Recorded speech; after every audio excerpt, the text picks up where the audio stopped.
Selamat pagi, saudara sekalian. Ada seorang remaja putri bernama Anne Frank yang lahir di Jerman pada tahun 1929,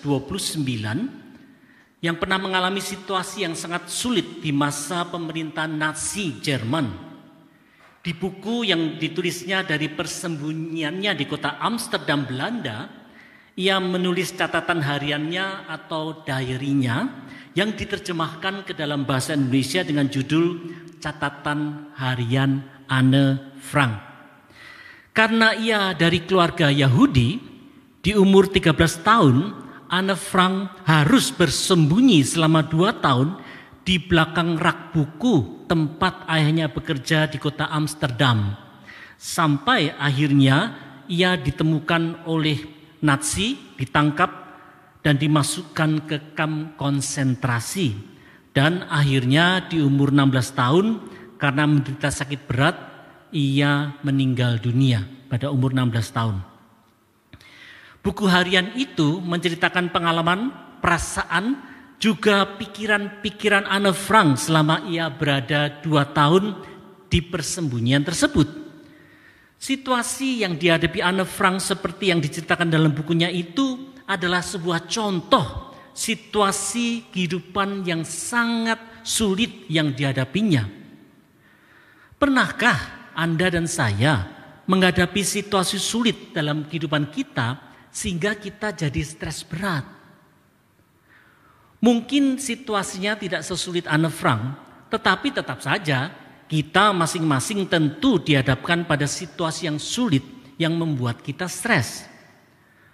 Para murid Yesus pun pernah dihadapkan pada situasi sulit yang membuat mereka stres. Pada waktu mereka dihadapkan pada belasan ribu orang lapar.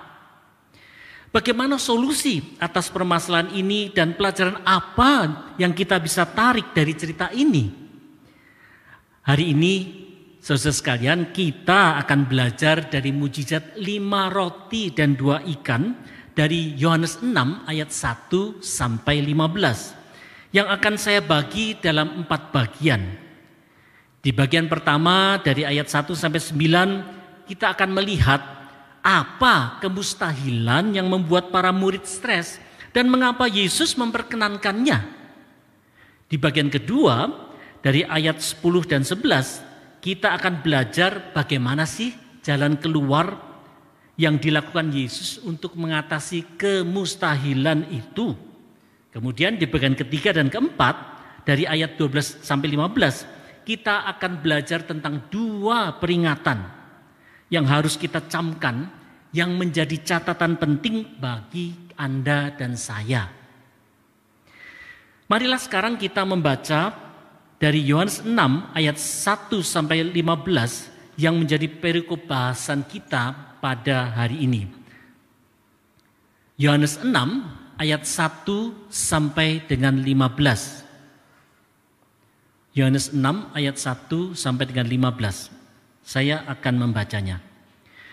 Sesudah itu Yesus berangkat ke seberang danau Galilea, yaitu danau Tiberias. Orang banyak berbondong-bondong mengikuti dia karena mereka melihat mukjizat-mukjizat yang diadakannya terhadap orang-orang sakit. Lalu Yesus naik ke atas gunung dan duduk di situ dengan murid-muridnya. Paskah, hari raya orang Yahudi, sudah dekat. Ketika Yesus memandang sekelilingnya dan melihat bahwa orang banyak berbondong-bondong datang kepadanya, berkatalah ia kepada Filipus, "Di mana kita dapat memberi roti supaya mereka dapat makan?" Hal itu dikatakannya untuk mencobai dia, sebab ia sendiri tahu apa yang hendak dilakukannya. Jawab Filipus kepadanya, "Roti seharga 200 dinar tidak akan cukup untuk mereka, sekalipun masing-masing mendapat sepotong kecil saja." Salah seorang dari murid-muridnya, yaitu Andreas, saudara Simon Petrus, berkata kepadanya, "Di sini ada seorang anak yang mempunyai 5 roti jelai dan 2 ikan. Tetapi apa artinya itu untuk orang sebanyak ini?" Kata Yesus, "Suruhlah orang orang itu duduk. Adapun di tempat itu banyak rumput. Duduklah orang-orang itu, kira-kira 5.000 laki-laki banyaknya. Lalu Yesus mengambil roti itu, mengucap syukur dan membagi-bagikannya kepada mereka yang duduk di situ. Demikian juga dilakukannya dengan ikan-ikan itu sebanyak yang mereka kehendaki. Setelah mereka kenyang, ia berkata kepada murid-muridnya, "Kumpulkanlah potongan-potongan yang tersisa supaya tidak ada yang terbuang."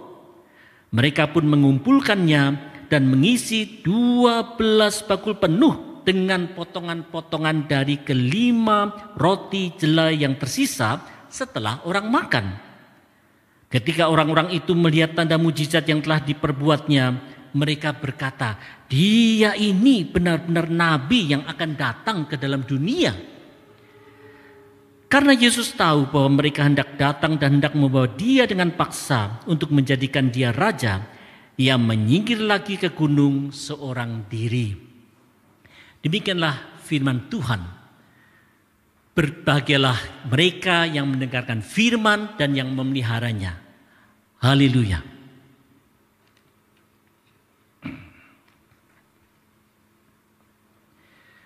Saudara sekalian, tema kita pada hari ini adalah jalan keluar dari kemustahilan. Di bagian pertama bahasan kita membaca bagaimana Yesus naik perahu bersama murid-muridnya untuk menyusuri pantai utara Danau Galilea ke arah timur untuk menyingkir dari orang banyak. Hal itu terjadi setelah murid-murid Yesus datang dari perjalanan pelayanan mereka sesuai kisah di Lukas 9. Rupanya Yesus ini mau mengadakan acara debriefing untuk para murid supaya mereka bisa menceritakan dan menarik pelajaran dari pengalaman pelayanan mereka itu. Hanya saja rencana debriefing itu gagal terlaksana karena orang banyak rupanya mengetahui rencana itu, sehingga mereka kemudian berbondong-bondong pergi lewat jalan darat untuk bisa melihat berbagai mujizat penyembuhan Yesus. Sesudah Yesus mendarat, ia kemudian naik ke gunung serta duduk di sana bersama murid-muridnya. Dari ketinggian, Yesus bisa melihat bagaimana banyak orang berbondong-bondong datang kepadanya. Waktu itu, hari menjelang malam dan orang banyak sudah terlihat lapar dan lelah. Di ayat 6 perikop kita ini diceritakan bahwa Yesus sebenarnya sudah tahu apa yang akan dilakukannya. Meskipun demikian, Yesus mau menguji murid-muridnya, sehingga Yesus kemudian bertanya kepada Filipus, salah satu muridnya, di ayat 5, "Di manakah kita akan memberi roti supaya mereka ini dapat makan?" Pertanyaan Yesus ini tentu sangat mengagetkan Filipus, sehingga ia menjawab di ayat 7, "Roti seharga 200 dinar tidak akan cukup untuk mereka ini, sekalipun masing-masing mendapat sepotong kecil saja." Jawaban Filipus ini menunjukkan bahwa masalah yang dihadapi itu besar sekali. Coba kita hitung-hitung ya, bila laki-laki dewasa saja 5.000 orang, maka bila perempuan dan anak-anak juga dihitung, maka jumlahnya paling tidak 15.000. Kalau masing-masing satu laki-laki ada satu perempuan, satu anak. Ya, bahkan bisa lebih, bisa 20.000 orang. Bayangkan, menyiapkan konsumsi untuk 100 orang di acara retreat aja perlu persiapan jauh-jauh hari, apalagi untuk 15 sampai 20.000 orang. Gimana caranya? Selain tidak ada toko ataupun warung di sekitar daerah itu dan hari sudah menjelang malam, kalaupun misalnya ada tempat makan siap saji yang besar seperti rumah makan Padang, McD, KFC atau Pizza Hut di lokasi itu, mustahil bisa menyediakan makanan untuk jumlah orang sebesar itu. Ini jumlah yang sangat fantastis, saudara. Satu stadion, ya, satu stadion besar ini harus dikasih makan dalam tempo singkat. Situasi ini adalah sebuah kemustahilan. Kalau tak heran kalau Filipus itu kemudian pesimis banget. Uang 200 dinar itu mungkin setara dengan ya 20-30 juta rupiah. Itu pasti tidak cukup untuk kasih makan belasan ribu orang. Bukankah demikian? Mana cukup? Ya. Kalaupun uang tersebut tersedia di kas para murid, makanan sebanyak itu pun tentulah tidak dapat tersedia dalam waktu singkat. Memang sih ada makanan yang tersedia, tapi cuma 5 roti dan 2 ikan, dan itu pun hanyalah bekal seorang anak kecil. Mari kita bayangkan, jangan Anda bayangkan rotinya itu seperti roti tawar yang besar gitu ya, 1 biji. Tidak, roti kecil itu mungkin hanya kecil-kecil seperti sebesar ini. Karena ini apa? Bekal anak kecil. Seberapa sih porsi makan anak kecil? Ya, apakah Yesus tidak tahu akan hal itu, bahwa ini hal yang mustahil? Tentu saja Yesus tahu. Para murid memang sengaja diberi tugas yang mustahil oleh Yesus untuk dilaksanakan, karena Yesus hendak mengajar murid-muridnya untuk percaya kepadanya. Yesus telah mempunyai rencana untuk mengatasi permasalahan tersebut seperti yang diceritakan di ayat 6. Dikatakan demikian, sebab ia sendiri tahu apa yang hendak dilakukannya.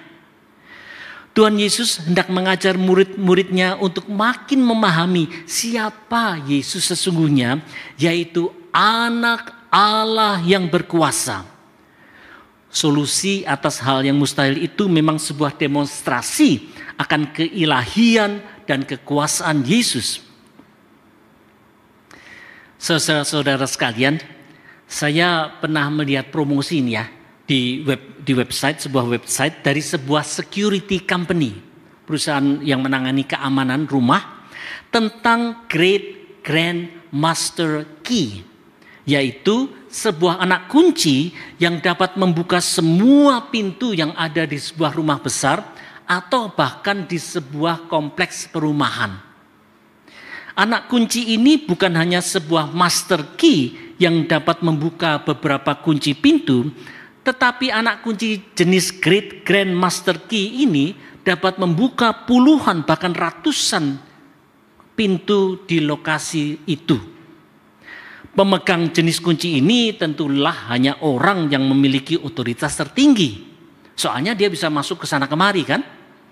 Inilah gambaran bahwa Yesus Kristus tidaklah hanya memegang Great Grand Master Key, tetapi Yesus memegang God's Key atau anak kunci ilahi yang mampu membuka semua pintu kemustahilan. Di dalam kehidupan Anda dan saya, pastilah ada saat-saat di mana Tuhan mengizinkan kita untuk berada di dalam situasi yang berat, bahkan serasa mustahil, di mana tidak ada jalan keluar yang tersedia, karena sepertinya kok semua pintu tertutup rapat ya. Permasalahan pelik yang kita hadapi itu bisa terkait dengan masalah sakit yang tidak kunjung sembuh, musibah bencana alam, cacat karena kecelakaan lalu lintas, kematian orang yang dikasihi, terpaan fitnah, dan berbagai permasalahan lainnya. Pada situasi seperti itu, orang percaya wajarlah kalau merasa sangat stres dan bahkan bertanya-tanya, mengapa semuanya ini harus terjadi? Seperti halnya para murid Yesus yang merasa mustahil untuk bisa memberi makan belasan ribu orang, kita pun sering merasa bahwa tidak ada jalan keluar bagi permasalahan kita. Meskipun demikian, marilah kita selalu ingat bahwa Allah mengizinkan permasalahan itu terjadi untuk mengajar kita makin berserah. Allah di dalam Yesus Kristus adalah pemegang God's key atau anak kunci ilahi yang dapat membuka semua pintu tertutup. Kalau Great Grandmaster Key itu hanya bisa membuka puluhan ataupun ratusan pintu, maka God's Key atau anak kunci ilahi itu dapat membuka semua pintu kemustahilan.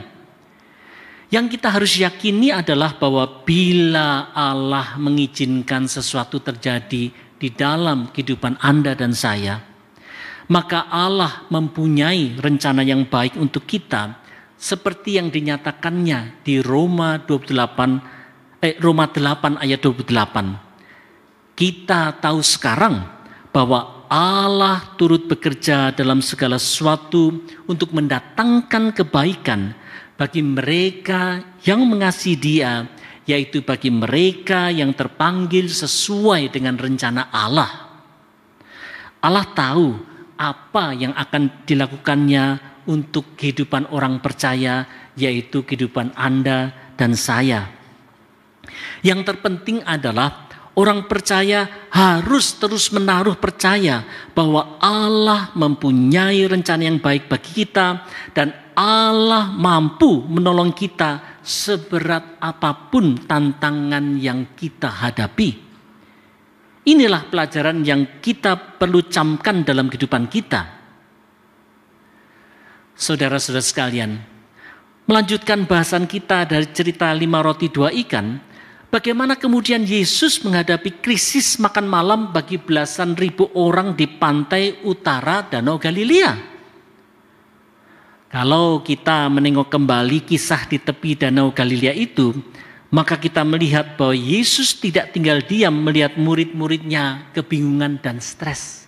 Ya, Yesus turun tangan untuk memberikan jalan keluar yang diceritakan di ayat 10 dan 11. Nah, sekarang mari kita masuk ke dalam pembahasan bagian kedua, yaitu jalan keluar dari kemustahilan dari ayat 10 dan 11. Saudara sekalian, makanan yang tersedia waktu itu memang benar hanya 5 roti dan 2 ikan milik seorang anak kecil. Walaupun ia seorang anak kecil, ia rela berbagi sehingga sedikit bekal yang dibawanya itu dapat menjadi berkat bagi belasan ribu orang. Luar biasa. Ya. Apa yang dilakukan Yesus Kristus dengan bekal sang anak kecil ini?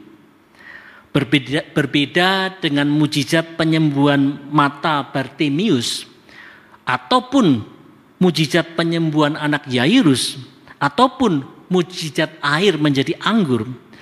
Pelaksanaan mujizat 5 roti 2 ikan itu melibatkan 5.000 orang laki-laki dewasa yang bila termasuk perempuan dan anak-anak mungkin saja mencapai seperti saya katakan tadi 15 sampai 20.000 orang. Ini jumlahnya masif, saudara-saudara sekalian. Apalagi di zaman dulu, ya. Mujizat itu kalau kita telaah dengan teliti, sebenarnya kumpulan dari 3 mujizat. Menurut saya ada 3 mujizat yang terjadi secara berurutan. Apa yang saya maksudkan dengan 3 mujizat di dalam ayat 10 dan 11 ini? Mujizat yang pertama adalah mujizat untuk membuat belasan ribu orang untuk duduk berkelompok. Kalau kita lihat ayat 10, dikatakan demikian. Kata Yesus, suruhlah orang-orang itu duduk. Adapun di tempat itu banyak rumput. Maka duduklah orang-orang itu kira-kira 5.000 laki-laki banyaknya. Nah, saudara sekalian, di Lukas 9 ayat 14 ada tambahan penjelasan. Bahwa orang banyak itu diperintahkan Yesus untuk duduk berkelompok-kelompok kira-kira 50 orang sekelompok. Nah, coba bayangkan, ya, bayangkan betapa sulitnya menyuruh duduk belasan ribu orang. Ya, ini di tepi pantai danau mereka berkeliaran sana sini, sedangkan kalau di ruangan ini aja ada misalkan 50 orang saja, Anda suruh duduk belum tentu dengar, ya. Jadi belasan ribu orang disuruh duduk di atas rumput itu bagi saya itu luar biasa sekali. Coba Anda bayangkan kalau 15.000 orang kemudian ada setiap kelompok 50, maka ada 300 kelompok. Anda saja di sekolah ataupun di kampus, kalau bagi-bagi kelompok 100 orang dibagi satu kelompok 6 orang, wah udah pusing itu baginya. Ya repot banget itu. Apalagi 15.000 sampai 20.000 orang. Saya merasa ini luar biasa sekali. Apalagi itu dilakukan dalam waktu singkat. Ya, kalau enggak singkat nanti selesai bagi kelompok mereka sudah lapar berat ya. Bagi Anda yang biasa terlibat dalam acara dinamika kelompok, kita akan tahu betapa sulitnya proses ini. Di dalam wibawa ilahi, sekali lagi, wibawa ilahi, perintah Yesus Kristus untuk mereka semua duduk dalam kelompok 50 orang ini dapat dilaksanakan dalam waktu singkat. Ya, proses pengorganisasian dalam kelompok 50 orang dalam waktu singkat itu menurut saya adalah sebuah mujizat pula. Saya kira manusia tidak bisa melakukan semudah itu tanpa teknologi. Ya, zaman dulu kan cuma teriak-teriak aja, bayangkan tanpa teknologi. Inilah mujizat yang pertama. Nah, kemudian mujizat yang kedua apa? Mujizat kedua adalah pelipat gandaan roti dan ikan sehingga semua orang dapat makan sampai kenyang. Ya. Nah, setelah orang banyak itu duduk berkelompok dengan teratur, maka di ayat 11 diceritakan, lalu Yesus mengambil roti itu, mengucap syukur dan membagi-bagikannya kepada mereka yang duduk di situ.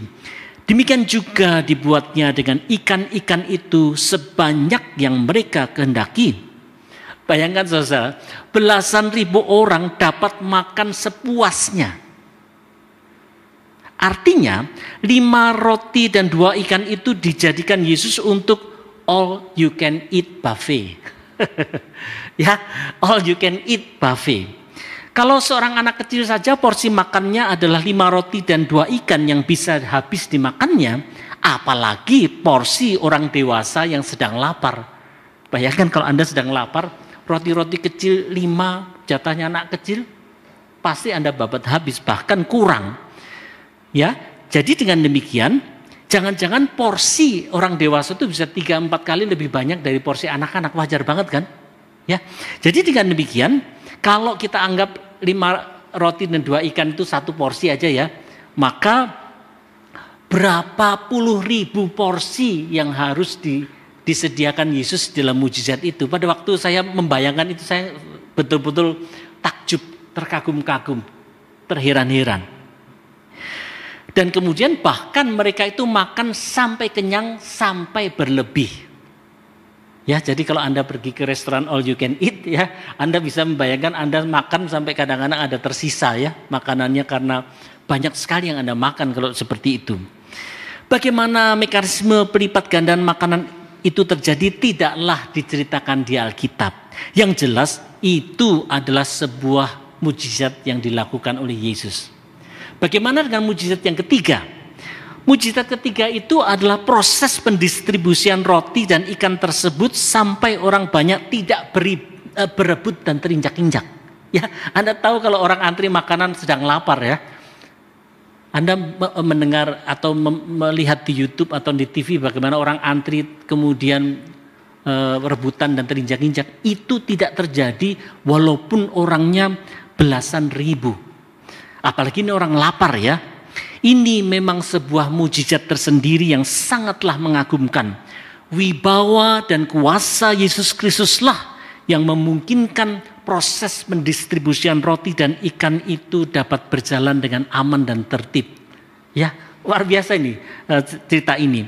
Jadi kalau kita teliti lebih dalam, sebenarnya ada 3 mujizat yang terjadi dalam peristiwa mujizat 5 roti dan 2 ikan, yaitu mujizat untuk duduk dalam kelompok, mujizat pelipat gandaan roti dan ikan, serta mujizat pendistribusian makanan. Memang mujizat pelipat gandaan 5 roti dan 2 ikan itu mujizat yang bersifat fisik, artinya memang secara fisik memang terlihat. Tetapi 2 mujizat lain, yaitu mujizat untuk belasan ribu orang untuk dapat duduk dalam kelompok, serta mujizat pendistribusian makanan itu non fisik. Itu seperti mujizat organisasi, pengorganisasian. Ya, Anda tahu betapa sulitnya mengorganisir orang kan? Ini luar biasa sekali bahwa Yesus bisa melakukan mengorganisir kalau tidak ada wibawa ilahi. Bagaimana bisa? Ya. Karena apa? Karena Yesus memang sang anak Allah yang berkuasa dan memiliki wibawa ilahi. Ingat itu. Tidak hanya ombak danau Galilea yang tunduk kepada kuasa dan wibawa ilahinya, tetapi juga belasan ribu orang mau tunduk dan menaati perintah untuk duduk dalam kelompok dan menerima pembagian roti dan ikan dengan tertib. Saya terus terang sangat kagum ya dengan Yesus di dalam hal ini. Inilah pelajaran yang harus dicamkan oleh para muridnya dulu, serta oleh Anda dan saya di masa kini. Di dalam Kristus tidak ada kemustahilan, karena Ia sanggup memberikan solusi atas segala kemustahilan dalam cara Tuhan dan waktu Tuhan. Saudara sekalian, pada tanggal 1 Maret 2018 ya, sebelum Covid, sepucuk surat dari Mohandas Karamchand Gandhi atau yang dikenal sebagai Mahatma Gandhi, hanya satu lembar kertas tulisan tangan, terjual dengan harga 50.000 US dollar, setara dengan 688 juta rupiah. Hanya sepucuk surat tulisan tangan dari Mahatma Gandhi. Surat ini dituliskan oleh Mahatma Gandhi, Perdana Menteri India yang beragama Hindu, pada tahun 1926 untuk seorang pemimpin Kristen di Amerika Serikat bernama Milton Newberry France. Di surat itu Mahatma Gandhi menuliskan, penganut kekristenan dibuat percaya bahwa manifestasi tertinggi dari realitas yang tak terlihat adalah Yesus Kristus. Meskipun telah berusaha sekuat tenaga, saya belum mampu merasakan kebenaran pernyataan itu. Saya belum mampu melangkah lebih jauh dari keyakinan bahwa Yesus adalah salah satu guru terbesar umat manusia. Di surat ini Mahatma Gandhi memang mengakui Yesus Kristus adalah salah satu guru terbesar umat manusia, tetapi tidaklah lebih dari itu. Ya, di sepanjang sejarah memang ada berbagai contoh pandangan tentang siapa Yesus Kristus. Ada yang percaya bahwa Yesus adalah guru yang diutus Allah, seperti halnya Nikodemus di Yohanes 3. Ada juga keyakinan yang mengatakan bahwa Yesus hanyalah seorang nabi utusan Allah. Beberapa cara pandang tentang Yesus tersebut memang tidaklah bisa melangkah lebih jauh untuk dapat melihat bahwa Yesus adalah anak Allah yang berkuasa. Nah sekarang bagaimana dengan kita, Anda dan saya sebagai orang Kristen? Siapa Yesus Kristus itu di mata kita? Apakah Yesus itu hanya salah satu guru terbesar umat manusia, guru utusan Allah, atau hanya seorang nabi saja? Semua pernyataan itu memang benar. Hanya saja satu hal terpenting justru terabaikan, yaitu Yesus adalah anak Allah yang berkuasa. Inilah saudara sekalian, keyakinan hakiki iman Kristen yang sering menjadi batu sandungan karena pernyataan ini dianggap sebagai hujat. Misalnya saja oleh pemimpin agama Yahudi di zaman Yesus. 3 rangkaian mujizat yang terjadi pada mujizat 5 roti dan 2 ikan itu merupakan demonstrasi bahwa Yesus Kristus adalah anak Allah yang berkuasa, yang mampu memberi jalan keluar atas segala permasalahan kita. Benarlah bila orang percaya mengatakan bahwa Yesus Kristus adalah jawaban atas segala permasalahan kita. Oleh karena itu, kita semua tidaklah boleh bimbang dan ragu di tengah terpaan berbagai keyakinan lain di dunia ini. Marilah kita tetap berpegang teguh pada keyakinan iman kita bahwa Yesus Kristus adalah anak Allah yang berkuasa. Janganlah kita goyah. Saudara-saudara sekalian, apa yang terjadi setelah mujizat 5 roti 2 ikan itu dinyatakan? Mujizat ini tentu saja menjadikan Yesus makin populer, tidak hanya sebagai guru yang baik, tetapi juga sebagai pembuat mujizat dan pemimpin yang baik dan berwibawa. Apakah hal ini baik? Tentu saja ini hal yang baik. Hanya saja ada 2 peringatan yang harus kita camkan setelah mujizat ini terjadi, yang ada di ayat 12-15 di perikop bacaan kita hari ini. Peringatan pertama untuk kita tidak menyia-nyiakan berkat ada di ayat 12 dan 13. Peringatan kedua untuk tidak berpengharapan semu ada di ayat 14 dan 15. Mari kita lihat satu persatu peringatan ini sebagai catatan akhir kita. Peringatan pertama bagi para murid adalah tidak menyia-nyiakan berkat. Di ayat 12, Yesus memerintahkan murid-muridnya untuk mengumpulkan potongan-potongan roti yang tersisa. Ingat, ini potongan roti, artinya apa? Artinya ini mungkin bekas gigitan juga, karena ini potongan roti ya. Di ayat 13 diceritakan bahwa yang terkumpul ada 12 bakul penuh. Saya waktu menyiapkan ini saya berpikir untuk apa ya potongan-potongan roti itu. Pastilah potongan roti itu dikumpulkan bukan untuk dibuang, tetapi untuk dimanfaatkan sebagai bekal perjalanan bagi rombongan Yesus. Ingat, masih ada hari esok di mana mereka masih harus makan juga, masih sarapan, makan siang ya, tentu masih perlu roti kan? Tindakan mengumpulkan potongan-potongan roti adalah upaya untuk memanfaatkan segala berkat Tuhan, walaupun rotinya sudah berupa potongan bahkan mungkin bekas gigitan. Para murid tidak perlu bersikap gengsi karena mengumpulkan sisa-sisa makanan.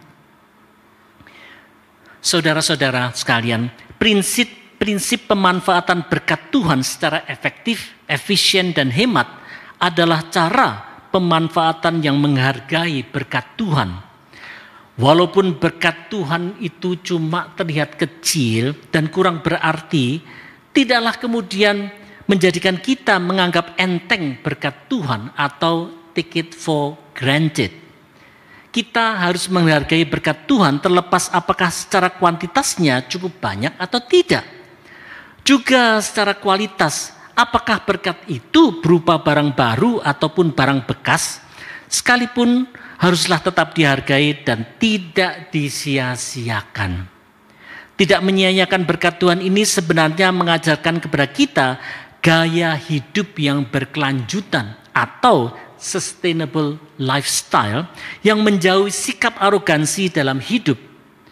Peringatan pertama ini patutlah kita camkan dalam kita memanfaatkan dan menikmati berbagai berkat Tuhan sekecil apapun berkat Tuhan itu. Saudara-saudara sekalian, sekarang kita masuk kepada peringatan kedua. Peringatan kedua bagi para murid adalah bahwa Yesus itu bukanlah raja dunia atau mesias politik. Apa maksudnya?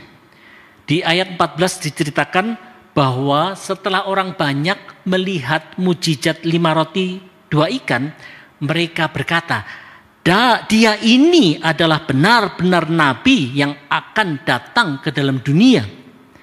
Pengakuan ini tidaklah salah, saudara sekalian, hanya saja pemahaman mereka itu tidak benar. Mengapa demikian? Ada keyakinan di kalangan orang Yahudi bahwa suatu saat nanti akan datang Mesias atau Ia yang diurapi yang akan mendirikan kembali kerajaan Yahudi atau kerajaan Yehuda. Karena mereka melihat bahwa Yesus berwibawa dan berkuasa, Yesus itu haruslah mau untuk menjadi pemimpin mereka untuk mendirikan kerajaan Yahudi. Tidak heran kalau mereka ingin memaksa Yesus sebagai raja mereka.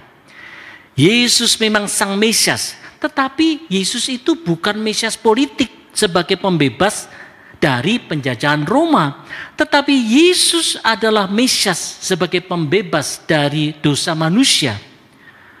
Jadi sebenarnya orang Yahudi itu menaruh pengharapan semu terhadap Yesus sesuai dengan cara pandang dan kemauan mereka sendiri saja.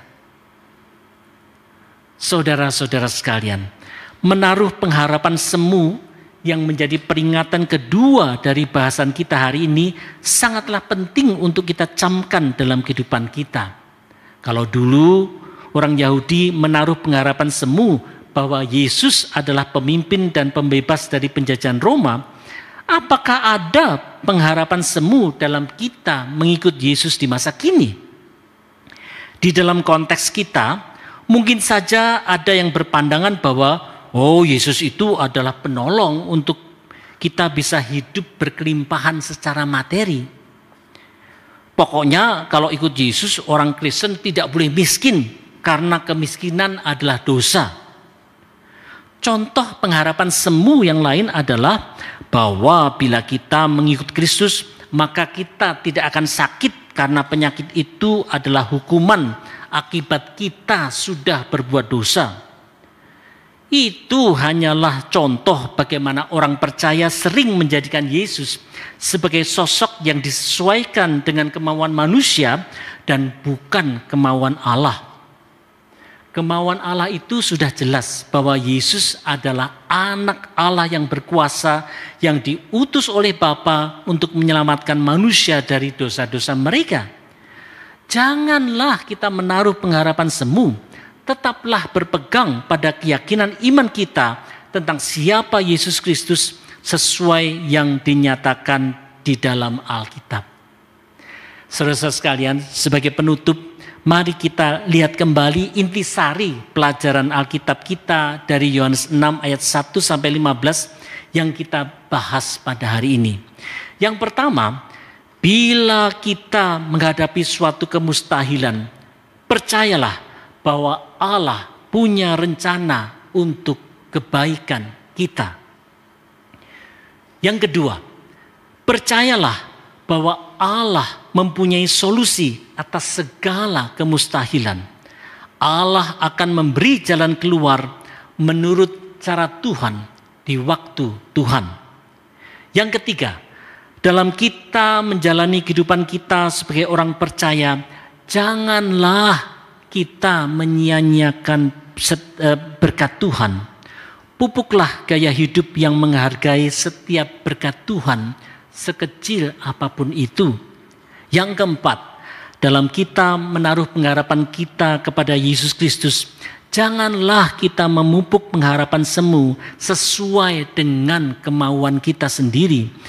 Taruhlah pengharapan kita di dalam Yesus sesuai apa yang dinyatakan Allah di dalam Alkitab. Kiranya 4 pelajaran ini kita camkan dan kita terapkan dalam kehidupan kita sebagai orang percaya. Amin. Mari kita berdoa. Maha besar Allah Bapa yang bertahta di kerajaan sorga, kami telah mendengarkan firman-Mu dari Yohanes 6 tentang mujizat 5 roti dan 2 ikan. Kami juga telah belajar 4 hal di dalam pelajaran ini. Kami berdoa Tuhan supaya pelajaran-pelajaran ini dapat tertanam sebagai benih yang baik di dalam hati kami dan kemudian juga bertumbuh subur di dalam hati, di dalam sikap dan di dalam perbuatan kami. Kami mau menyerahkan semuanya ke dalam tangan-Mu Tuhan. Kiranya Tuhan yang menolong kami untuk terus bertumbuh di dalam Engkau. Terima kasih Bapa surga, kami mengucap syukur kepada-Mu Tuhan. Demi nama Yesus Kristus kami berdoa. Amin.